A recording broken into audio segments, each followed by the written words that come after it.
Kitchen waste से खाद बनाने की काफ़ी सारी वीडियोज़ आपने देखी होगी, लेकिन उसके बावजूद भी अगर आप खाद नहीं बना पा रहे हैं, तो आज की वीडियो सिर्फ आपके लिए है। इस टॉपिक को देखने के बाद आप किचन से निकले फल और सब्जियों के छिलकों को बिल्कुल नहीं फेंकोगे और आप भी इसी तरह की खाद बना के तैयार कर लोगे। बहुत आसान तरीका मैं आपके साथ शेयर करूँगी। काफ़ी बार आपने खाद बनाने की कोशिश की होगी, लेकिन कुछ न कुछ ऐसा हो जाता है कि खाद अच्छे से नहीं बन पाती है। तो काफ़ी सारी दिक्कतों का सामना आपको करना पड़ता होगा। या तो खाद कीचड़ जैसी हो जाती है, उसमें स्मेल आने लगती है, काफ़ी सारे कीड़े इसमें पनप जाते हैं। तो अक्सर गलती हमसे कहाँ होती है, इसी का समाधान आज के वीडियो में आपको मिलेगा। तो यहाँ पे मैंने ये बाल्टी ले ली है, जिसमें मैंने पहले से ही होल कर रखे हैं, क्योंकि मैं अक्सर इसमें खाद बनाती हूँ। तो नीचे से भी होल किए हैं और साइड में भी 2 होल किए हैं, ताकि अच्छे से ऑक्सीजन लेवल बना रहे। अब हम इस वेस्ट को पहले बाल्टी में नहीं डालेंगे, आप अच्छी तरह से समझ पाओ इसलिए मैं नीचे इसे डाल रही हूँ। तो ये सब्जियों के छिलके जो मैं ले रही हूँ, ये फ्रेश हैं, जो कि मैंने आज या कल में यूज़ किए हैं। अब जो छिलके मैं लूँगी, उनको मैंने 3 से 4 दिन तक धूप में सुखा लिया है।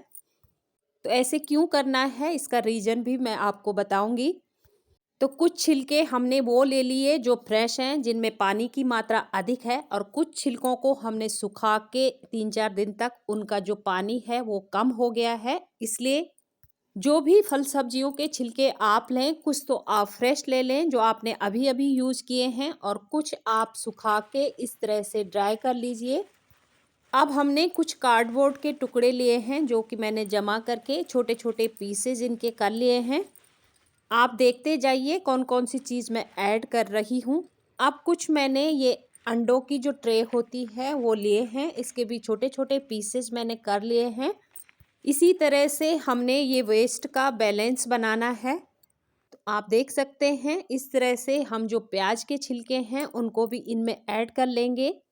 तो ये सारी सूखी चीज़ें हैं, जिससे कि अच्छे से हमारे खाद में बैलेंस बनेगा। अब यहाँ पे मैंने यूज की हुई चाय पत्ती है, जो कि मैंने अच्छी तरह से धो के सुखा के उसको स्टोर कर लिया था। उसमें मैंने कुछ अंडे के छिलके, उनको भी छोटे छोटे पीसेस कर लिया है। हम कुछ भी नहीं फेंकेंगे, सारा कुछ अपने खाद में ऐड करेंगे, जिससे कि ये खाद बहुत ही शक्तिशाली बनेगी। अब हम इसमें मिट्टी मिलाएंगे।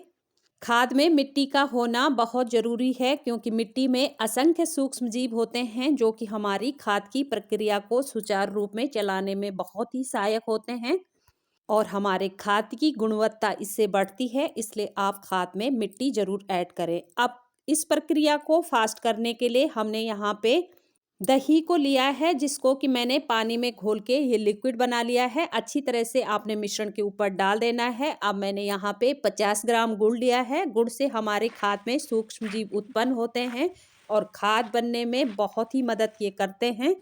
तो ये दोनों चीज़ें मिलाने के बाद हमारी खाद जल्दी बन के तैयार हो जाती है।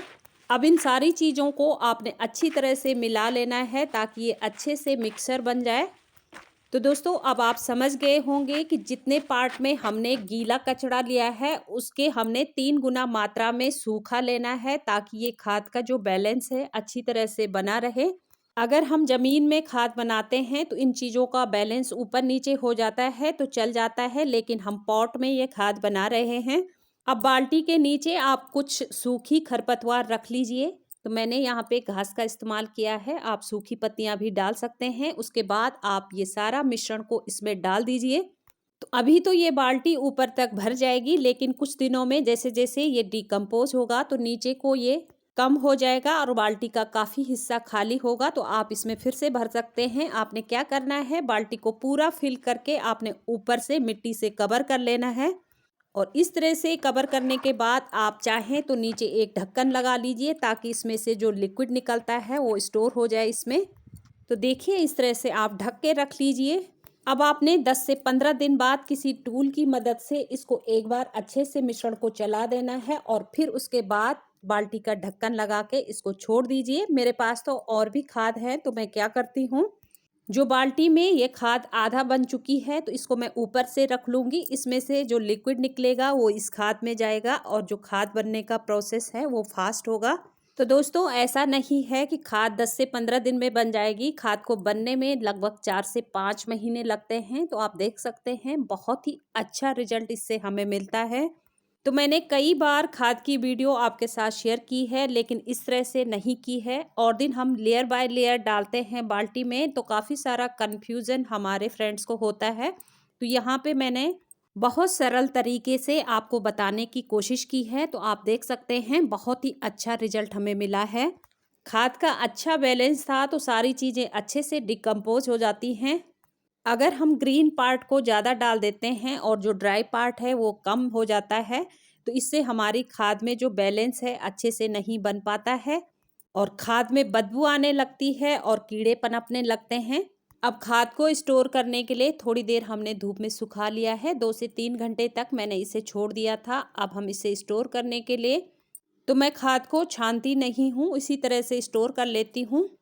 तो अब देखिए इसकी नमी लगभग ख़त्म हो चुकी है। तो अब हम लंबे समय तक इसे अपने पास रख सकते हैं। जब भी कोई पौधा लगाएं तो इस खाद का इस्तेमाल हम करेंगे। तो सारे पौधों में हम ये खाद दे सकते हैं। हमारे पौधों के लिए वरदान है ये खाद। तो एक भी दिन का हम खराब नहीं करेंगे। जो भी वेस्ट निकलता है उससे हम इस तरह से खाद बना के अपने पौधों में इस्तेमाल करने के लिए, एक तो हम फ्री में खाद तैयार करते हैं, दूसरा हम अपने पर्यावरण को स्वच्छ रखने में अपना योगदान देते हैं। तो आप भी ज़रूर खाद बनाइए। अगर आपने खाद बनाने के लिए रखी थी और वो ख़राब हो गई है, उसमें बदबू आने लगी है और कीड़े पनपने लगे हैं, कीचड़ जैसी खाद हो गई है, तो उस खाद को कैसे ठीक करना है इसकी वीडियो भी मैंने चैनल में डाली है। तो प्लीज़ आप ज़रूर देखिए, तो आपको बहुत हेल्प मिलेगी। तो इस तरह से दोस्तों देखिए हमने ये खाद बना के तैयार कर ली है। बहुत ही अच्छा रिजल्ट हमें मिला। अब इस खाद को हम किसी भी पौधे में दे सकते हैं। तो सारे पौधों के लिए खाद बहुत ही फ़ायदेमंद है। सारे ही पोषक तत्व इसमें मौजूद होते हैं जो कि हमारे पौधों की वृद्धि में बहुत ही फ़ायदेमंद ये खाद है। तो आप भी ज़रूर बना के देखिए। तो उम्मीद करती हूँ आज का टॉपिक आपके लिए थोड़ा सा भी हेल्पफुल रहा होगा। तो अगर वीडियो अच्छी लगी तो लाइक करना, अपने दोस्तों के साथ भी वीडियो को शेयर करना और चैनल में पहली बार आप आए हैं तो प्लीज़ सब्सक्राइब कर लेना और बेल आइकन को ज़रूर प्रेस कर लेना ताकि आने वाली वीडियो की नोटिफिकेशन आपको मिल सके। इसी तरह की वीडियो मैं अपने चैनल में लाती रहती हूँ।